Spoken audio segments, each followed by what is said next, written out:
Good day, everyone! Are you ready to unlock your imagination and dive into a world full of colors, stories, and creativity?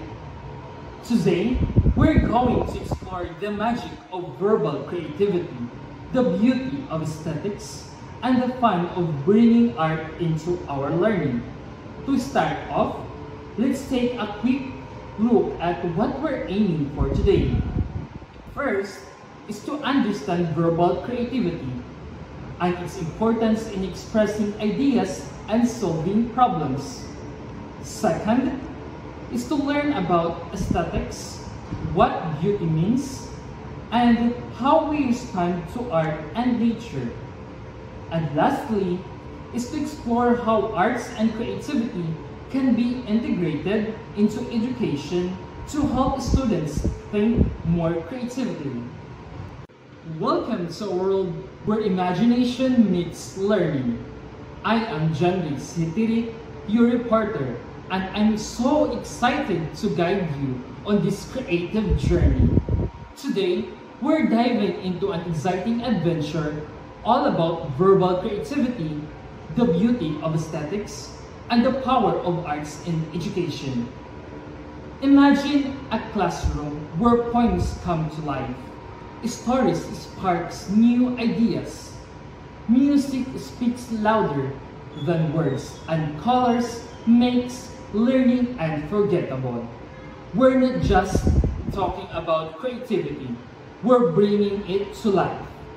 By exploring how language, arts, and emotion blend together, we'll discover new ways to think, feel, and express ourselves. So buckle up, open your minds, and get ready to learn how creativity can turn everyday lessons into something truly magical. But before we begin the main discussion, let's see if you already have some knowledge about our topic. We'll start with a Guess the Picture challenge. I'll show you the 3 pictures and I want you to guess what each one is. These images are related to our lesson. For the first picture, and for the second picture, and for the last one picture. So the first picture shows public speaking, and the second one shows singing, and the last picture shows writing poems. So how many did you guess correctly? Comment your score below. Now, let's dive into our first topic about verbal creativity. It is the ability to use language to create new ideas, solve problems, and express oneself in original ways. It can be expressed through writing or speaking. Here are some expert definitions. First, we have Torrance 1969 and Hassan 2017. Recognize creativity as crucial for the development of a fully functioning, mentally healthy, well-educated, and vocationally successful individual. Second is we have the Scott et al. 2004 states that creativity-related skills can be improved by providing specific rules, techniques, or strategies. While Coscon 2005 and Benedict 2006 define verbal creativity can be stipulated through training or divergent thinking exercises, encouraging the effective search, retrieval, and integration of remote associations related to a stimulus.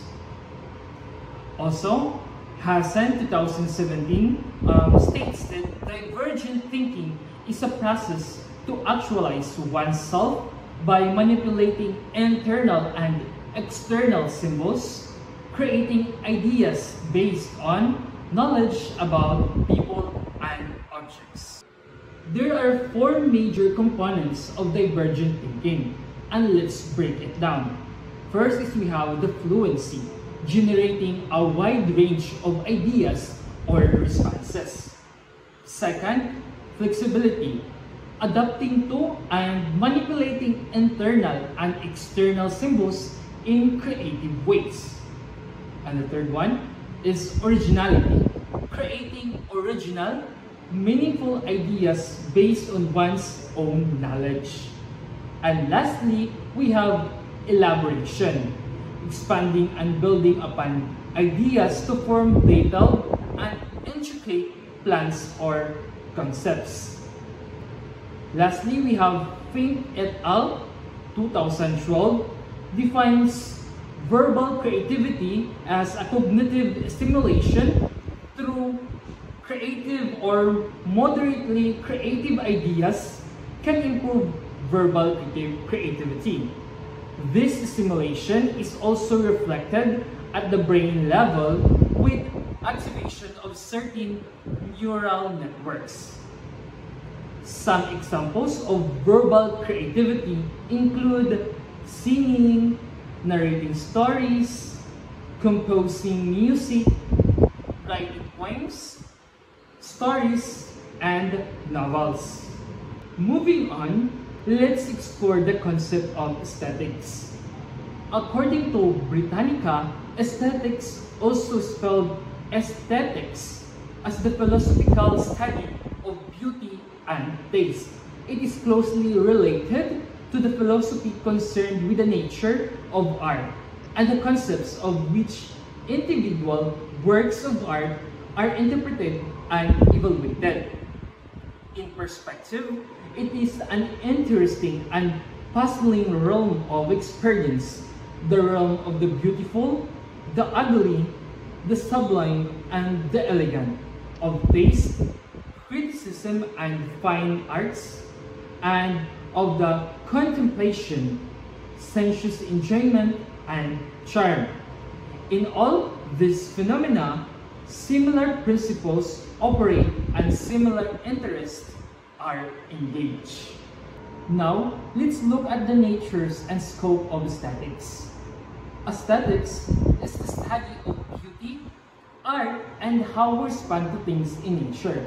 It looks at how we judge what is beautiful or ugly, but these terms are often unclear and can mean different things to different people. What one person thinks is beautiful, another may not. And the idea of beauty can vary greatly based on personal opinion.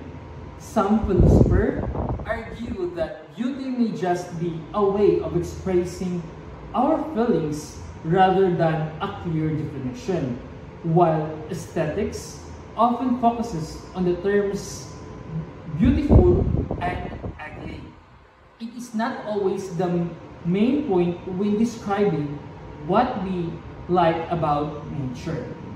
For example, instead of calling a poem beautiful, we might describe it as ironic, emotional, or balanced. Similarly, instead of calling a landscape beautiful, we might say it peaceful or harsh, depending on how it makes us feel. According to Britannica, there are three main approaches to study aesthetics.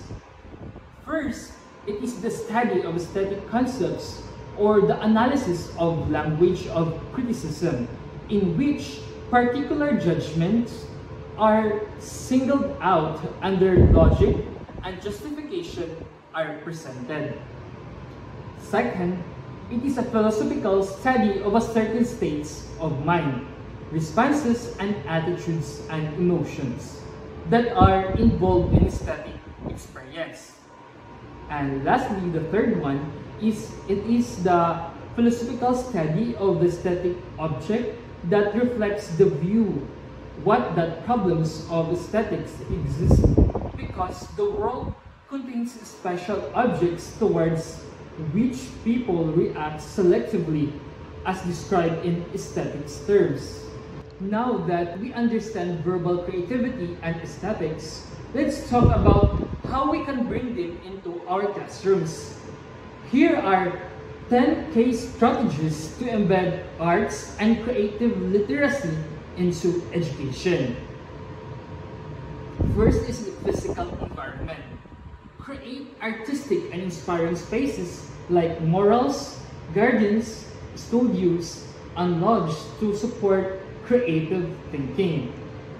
Second, emotional environment. Build a respectful and caring classroom where students feel safe to make mistakes. Third, project-based learning, or PBL. Let students express ideas through real-world creative projects.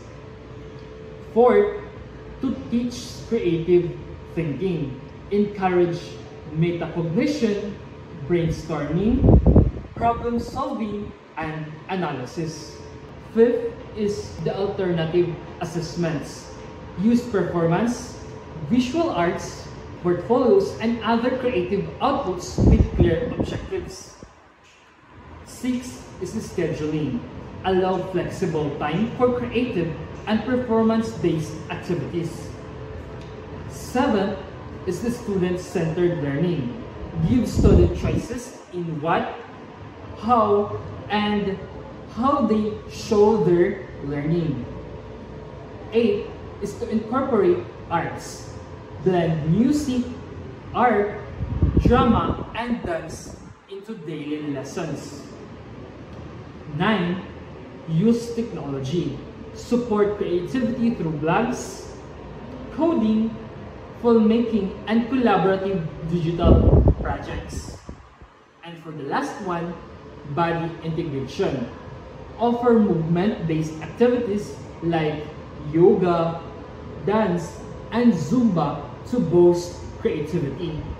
Moreover, a study of Dibnat and Sidkar on verbal creativity in relation to freedom of students reveals that a positive environment or situation that is open, democratic, and free may be said to contribute positively to the release and development of creative potential.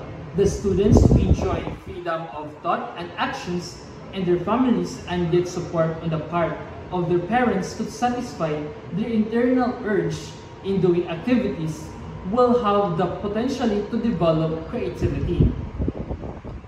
Now let's have a quick recap. What are the examples of verbal creativity?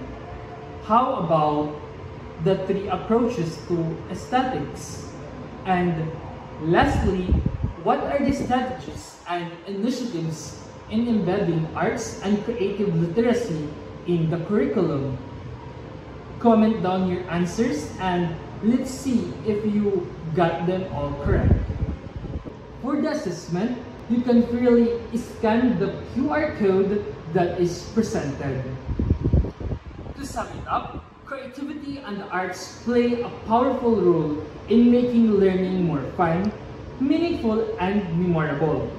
By using language in new ways, expressing emotion through art, and seeing beauty in the world around us, students can grow not just in knowledge but also in confidence and imagination.